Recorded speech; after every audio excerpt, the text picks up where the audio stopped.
Iya,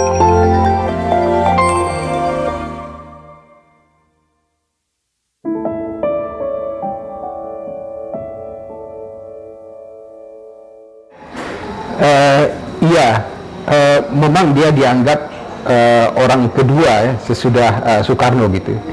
Subandrio merangkap 9 jabatan, jadi ada Wakil Perdana Menteri, Menteri Luar Negeri, dan juga Kepala Badan Pusat Intelijen gitu, dan juga beberapa jabatan lainnya. Jadi artinya dia orang yang memegang kekuasaan kedua setelah Bung Karno gitu.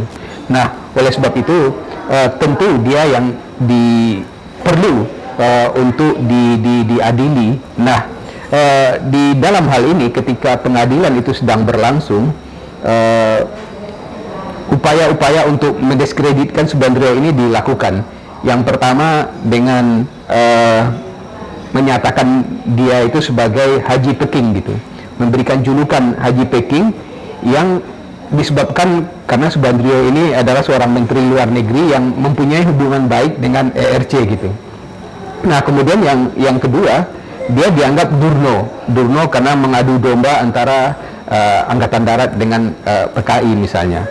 Nah, itu di luar pengadilan gitu dilakukan. Nah, kemudian di dalam pengadilan sendiri, menurut saya bukti yang dijadikan oleh hakim untuk menjatuhkan hukuman mati itu sangat tidak rasional gitu.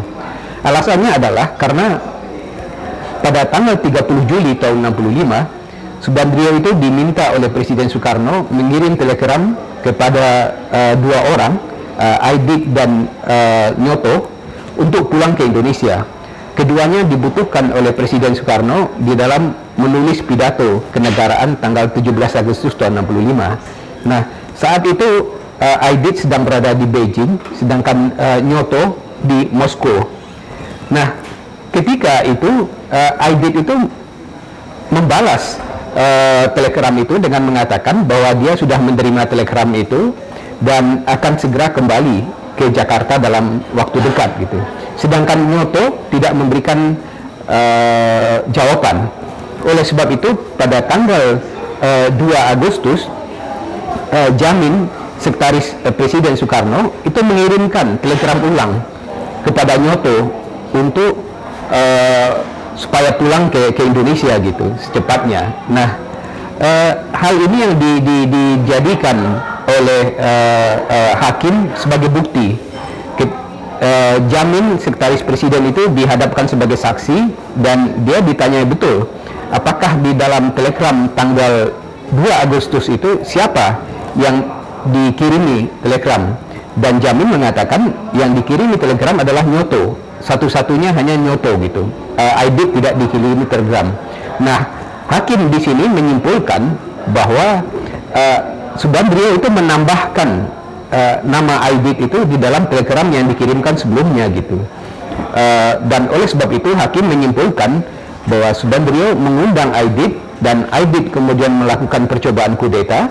Oleh sebab itu Subandrio juga bersalah, karena artinya dia yang mengundang Aidit untuk pulang dan Aidit kemudian terlibat di dalam gerakan 30 September.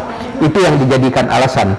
Padahal kalau kita baca secara cermat fakta persidangan itu, Aidit tidak dikirim telegram lagi, sebetulnya kan sangat logis karena dia sudah menjawab bahwa dia akan pulang gitu.